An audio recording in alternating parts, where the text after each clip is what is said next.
Hey everyone, ready to really get our brains working today? I think so. Okay, good.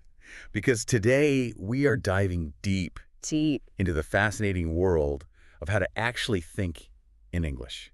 not just speak it. Right. It's one thing to, memorize vocabulary and grammar rules, Right. but rewiring your brain to actually think in a whole new language, Yeah, that's next level. it is.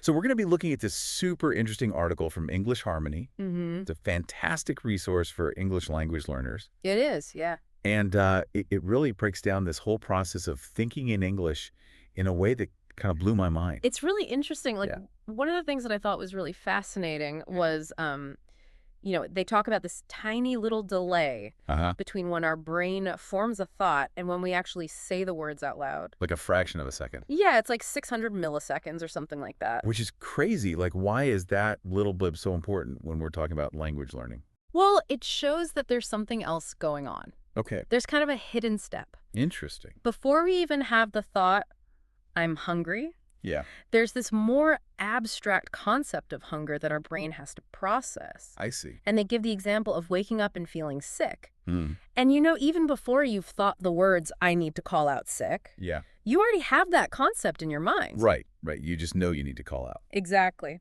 Okay, I'm starting to get this. But how does that abstract concept idea actually tie into, like, speaking a different language? Well, think about it. How many times do you find yourself translating in your head when you're trying to speak English? Oh, gosh, all the time. Right. So you're having a thought in your native language. Mm-hmm. Then you're searching for the English equivalent. Yeah. And only then are you finally able to speak. Right, it's like a whole extra step, Yeah, it's like you're adding this extra layer of processing. which really slows you down. It does slow you down, and it prevents you from getting to that real fluency. So am I, like, doing it wrong if I'm always translating in my head? You're not necessarily doing it wrong, Okay. but it is definitely a less efficient way But to yeah, learn and speak the language. I see. Imagine if you could just completely bypass that translation step Wow, yeah. and just think directly in English. Okay. That's really what we're talking about in this deep dive. So how do we get to that point? Like, do we just think really hard? It's not so much about willpower. Okay. It's more about creating the right conditions for your brain to start thinking in English. Okay. And the author of this article really emphasizes the importance of speaking English as much as possible. Like practice makes perfect kind of thing. Exactly. It's like working out a muscle. Right. The more you use it, the stronger it gets. Okay, that makes sense. And every time you speak English, you're strengthening those connections in your brain. You're reinforcing those pathways. Exactly. But what about those times when you don't have anyone to practice with? Like when you're alone? That's where this idea of self-talk comes in. Talking to yourself. Yeah, and I know it sounds a little bit silly. It does sound kind of crazy. But trust me, it makes a huge difference. Okay. So, like, imagine you're just walking down the street. Yeah. Instead of letting your thoughts wander, aimlessly, just try to describe what you're seeing around you in English. Like the sky is blue. I see a bird. Yeah, exactly. So it's like finding these tiny little moments throughout the day to just exercise that English muscle. Precisely, and those little moments add up. Now, remember in the comments section, someone named Rohit mentioned that they felt like their fluency actually went backwards at one point. Oh, that's interesting. Have you ever experienced that, like when you're learning something new and suddenly you feel like you're worse than when you started? Oh, yeah, absolutely. Really? It's so common to hit these plateaus Okay. or even feel like you're regressing when you're learning something new. Wow, so I'm not alone. No, you're not alone at all. And actually, the author addressed this directly in the comments. Oh, cool. And he reassured people that these ups and downs are totally normal. Okay, good. It's important to remember that your brain is still processing all of this information behind the scenes. So even if I don't feel like I'm making progress, something's happening in there. Exactly. It's Yeah. about trusting the process and focusing on consistency rather than perfection. Okay, so it's not a sprint, it's a marathon. Exactly. That's a great analogy. You wouldn't expect to run a marathon after one day of training. Yeah, And learning a language is very similar. it's those small, consistent efforts over time. Exactly. Now, another commenter, Hansi, mentioned something really interesting. Oh, yeah. They said they don't have an inner voice. Oh, wow. You know, that constant narration that a lot of people have in their heads. Right. So they were wondering how you're supposed to think in English if you don't actually, hear the words in your mind. Yeah, that's a great question. Right. Because it challenges our typical ideas of what it means to think. Yeah. And the author actually suggested that this kind of abstract thinking that Hansi described Good. might actually be an advantage when learning a new language. How so? Well, because abstract thinking is focused on concepts Okay. rather than specific words. Right. It might actually be easier to connect those concepts directly to English without having to go through that whole translation process. So even if you don't have that little voice in your head Mm, constantly narrating your thoughts, mm. you can still train your brain to think in English. Exactly. Okay, that is fascinating. It is. So we've covered how speech works. Yep. We talked about the problem with constantly translating in our heads Yeah. and how to, create these little moments of English immersion throughout the day. Absolutely. Where do we go from here? Yeah. How do we take this thinking in English concept and make it, you know, Practical. practical? Yeah, like how do we actually do it? Well, that's what we're going to get into in the next part of this deep dive. That's awesome. We're going to explore some specific strategies that you can use Okay. to start shifting your mental framework and start thinking in English more naturally. Sounds good. So stay tuned for part 2. We'll see you then. See you then. Welcome back, everyone. All right, so we talked about the theory behind thinking in English. Right, like the foundation. Now let's get practical. Mm. How do we actually start, building this mental house of English thinking? Love that analogy, the mental house. So one of the first bricks I'd suggest is to start thinking in simple actions. Like, Don't go straight to trying to, translate complex thoughts or philosophical ideas. right. Keep it super simple, like, Yeah. I'm opening the fridge, Yeah. I'm pouring a glass of water, stuff like that. As you're doing them, Yeah, exactly. Like you're giving yourself a play-by-play of your day. but in English. Yeah. It might feel a little weird at first. Like you're narrating your life. Exactly. But the more you do it, the more natural it becomes. Okay, I like that. And it doesn't have to be just, real life actions, right? Like what about using our imaginations? Absolutely. Visualization is a really powerful tool. Okay. So you can close your eyes and imagine you're at a restaurant ordering food. Okay. Or describing your dream house or having a conversation with someone. All in English, of course. Of course. I love that. It's like creating your own little English-speaking world in your mind. Exactly. But I think some people might struggle with that, With what? like feeling a bit silly. Ah. Especially if they're not fluent yet, it might feel like they're faking it. Yeah, that makes sense, actually. The article talks about this, too. Oh, does it? Yeah, it really emphasizes the importance of embracing mistakes. Making mistakes. But isn't that bad? Well, not necessarily, because it's through those mistakes that we learn and grow.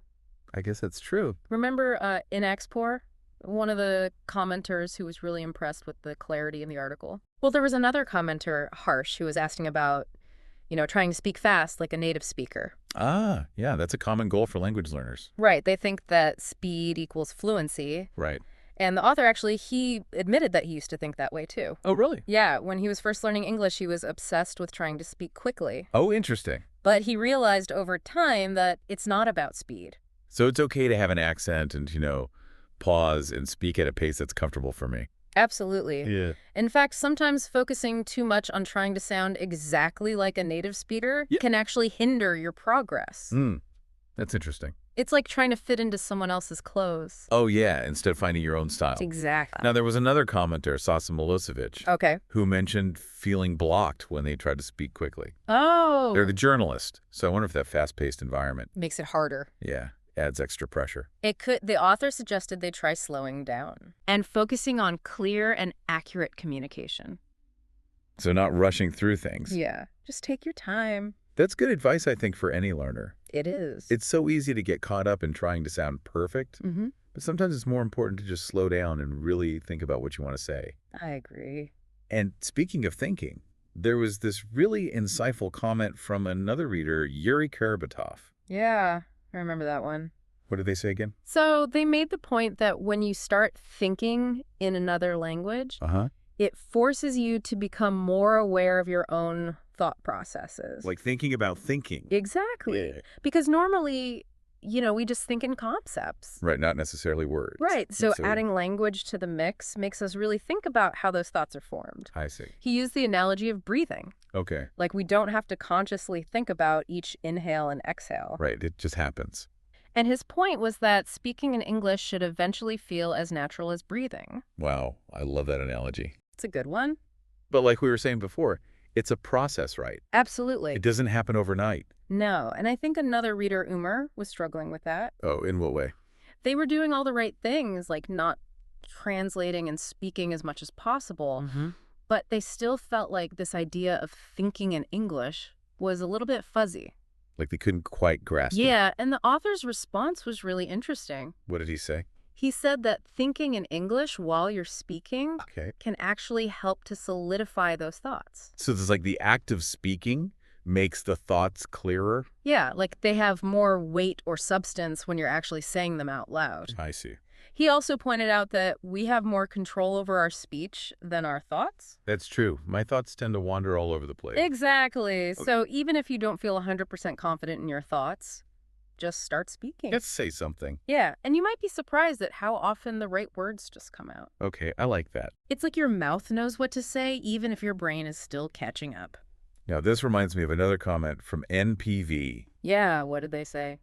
They were really trying to avoid using their native language at all, but they were struggling with complex thoughts. Oh, I see. Yeah, when you're trying to express something really nuanced, it can be tricky. Right. And they felt like they kept getting stuck. Well, the author's advice was to try speaking in a more controlled and steady way. So not necessarily fast. Right. Just focus on being clear and deliberate. I see. It's like taking small steps instead of trying to leap forward. Now, remember, Rohit, the commenter who was feeling like their fluency was going backwards. Oh, yeah. How are they doing? Well, they actually shared an update. They've been following the author's advice, Oh, good. and they said they saw some improvement. Great. But now they're feeling kind of stuck again. Yeah, the dreaded plateau. So are they back to square one? Not at all. The author was really understanding about this. Oh, that's nice. Yeah, and he reminded Rohit that these kinds of fluctuations are normal. Okay, good. Like, everything in nature goes through cycles. Right, like the tide going in and out. Exactly. So it's not a sign of failure if your progress isn't perfectly linear. So it's okay to have those dips and plateaus. Exactly. And he actually suggested that those dips might even be a sign Of what? that your brain is processing things on a deeper level. Oh, wow. So he encouraged Rohit to keep practicing, even if it feels boring, and to find new ways to challenge themselves. So even when it feels like you're not making progress, just keep going. Yeah, it's about trusting that something is happening, even if you can't see it right away. That's such an important reminder. Sometimes the down periods are where the real growth is happening. Exactly. Yeah. And, he also said it's okay to take breaks. Oh, that's good to know. Yeah, if you're feeling burnt out, step away for a bit Right, recharge. and come back refreshed. It's about finding a sustainable rhythm. I think that's key with anything you're learning. It And no, all these comments and responses, Yeah. they highlight something really important about language learning. What's that? Community and support. Right. It can be such an isolating experience, It can. Yeah. especially if you feel like you're the only one struggling, Right. And that's why it's so helpful to have people you can talk to. to share your experiences with. Exactly. So find a language partner or join an online forum or even just read the comments section like we're doing. all of that helps. Yeah, because celebrating each other's wins Absolutely. and knowing that other people are going through the same challenges as you. It makes the journey so much more enjoyable and sustainable. Speaking of different challenges and perspectives, Yeah. there was one reader, Michael, Okay. who had this whole list of allegations about language learning. Oh, really? Yeah, like they were really adamant About what? that knowing all the little differences, Between their native language and English. yeah, was crucial, Interesting. like grammar rules and stuff. Right. So they're coming from more of a grammar-focused approach. Yeah, and that definitely works for some people. For sure. But, the author's method seems to emphasize immersion and practice Right. over explicit rule learning. Yeah. It's like learning to swim by jumping in the pool. Oh, versus studying the physics of buoyancy. Exactly. Both methods have their place. It's all about finding what works best for you. Absolutely. Now, remember Hansi, the commenter, who doesn't think in words. Yeah. They think in concepts. Right, so they were asking how to apply this whole thinking in English idea to their situation. It's a tough one. Right. Well, the author suggested trying to connect concepts with metaphorical feelings, like the smell of coffee or the feeling of sunshine on your skin. Okay. And he also encouraged Hansi to speak out loud, even without that inner voice. So even if they're not hearing the words in their head? Yeah, because the act of speaking can still help to build those neural pathways. It's like sending signals to your brain. Exactly. Okay, wow, we've covered a lot of ground in this segment. We have, haven't we? Practical techniques, embracing mistakes, finding your own voice, dealing with plateaus, community support. And different learning styles. Right, because Yeah. everyone learns differently. Absolutely. It's not a one-size-fits-all approach. And I think that's the key takeaway here. Yeah, there's no right way to do this. Find what works for you. Exactly what resonates with you, what feels natural and sustainable. And don't be afraid to experiment. Oh, yeah. Try different things. See what sticks. Now, before we move on to the final part of this deep dive, Yes. I want to touch on something the author said at the end of the article. Okay. He really emphasized the power of speaking out loud. Ah, yes, because that's what really solidifies those neural connections. Right. It's like putting all this theory into action. Exactly. And he also reminded readers that their English will be unique. Oh, that's a good point. Yeah, it's a reflection of their own personality and experiences. So it's not about erasing who you are. No. It's about expressing yourself authentically. But in a new language. I love that. Now, as we head into our final segment, Okay. I want to leave you with a question to ponder. I love these thought-provoking questions. What role does confidence play in this whole process of thinking in English? Ooh, that's a good one. How does that self-belief Hmm. impact our willingness to try new things, To make mistakes. to stumble, and ultimately to succeed? That is a great question to think about. And we'll explore that further in the final part of this deep dive. So join us next time as we continue to unravel the mysteries of thinking in English. We'll see you there. Okay, so that question about confidence. Yeah. How much does it really matter Yeah. when you're trying to, To think in English, to think in English? Yeah. I think it plays a huge role. Really? Yeah. I mean, think about it. When you feel confident, you're not so afraid to take risks. Right, you're more likely to speak up. Exactly. Even if you're not sure if you're going to say it perfectly. You like that fear of making mistakes just kind of disappears. Yeah, and melts away because when you're so worried about making a mistake, you're less likely to experiment, Right. to try new things, to really push yourself. But when you feel confident, you're more open Yeah, more open to learning to making mistakes. and growing from those mistakes. So it's almost like confidence is this key A key, yeah. that unlocks the door to fluency. I think it's more like the fuel that keeps you going on that journey. Ooh, I like that. The author of this article suggests focusing on those small victories. Like what? Like, remember those micro moments we were talking about? Yeah, those little bits of immersion throughout the day. Exactly. Each one of those is a win. Even something as small as ordering a coffee in English. Yeah.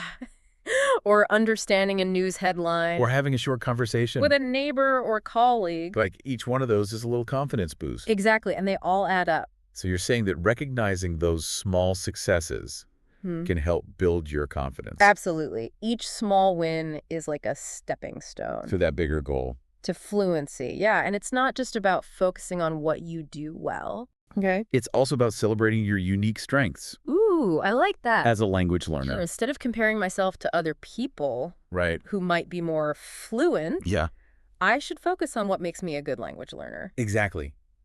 Because everyone learns differently. Right. And your strengths are just as valuable as anyone else's. And confidence isn't about being perfect. No, definitely not. It's about believing in your ability to learn. to grow and to Yeah. keep going even when it's tough. It's embracing that journey and trusting that you'll get there eventually. Exactly. Now, there was something in the article Yeah. that I found really interesting. What's that? The idea that thinking in a different language Uh-huh. can actually boost your creativity. Oh, yeah, that's fascinating, isn't it? It is. Like you're tapping into a different part of your brain. It's like you're opening up these new pathways and connections. Them are dormant before. Exactly. Yeah. Because each language has its own unique structure and rhythm and way of expressing ideas. So immersing yourself in a new language can really stretch your mind. They force you to think outside your usual patterns. I've even heard of writers Oh, yeah. who deliberately write in a second language Wow. just to access a different kind of creative voice. It's like adding new colors to your creative palette. Yeah. So whether you're a writer, a musician, an artist, Anyone who enjoys creative problem solving. learning to think in English could unlock this whole other level of creativity. It's really exciting to think about all the possibilities. It is. And it kind of brings us back to that question we asked earlier. About how our thoughts can influence reality. Exactly. If our thoughts can shape our reality, Then what happens when we start thinking in a different language? how might our relationships change? Yeah. Or our work? Our sense of self, even. It's like this invitation To really embrace the power of language learning. to transform yourself. Absolutely. Wow. So we've come to the end of our deep dive into thinking in English. Hasn't it been interesting? It has. I feel like I've learned so much. I hope this has inspired you all to start thinking in English more. Yeah, it's not about perfection. No. It's about progress And perseverance. and finding that joy in the journey of discovery. Keep exploring, keep learning, and keep thinking in English. And who knows what amazing things you might create. Exactly. Thanks for joining us, everyone. We'll see you next time.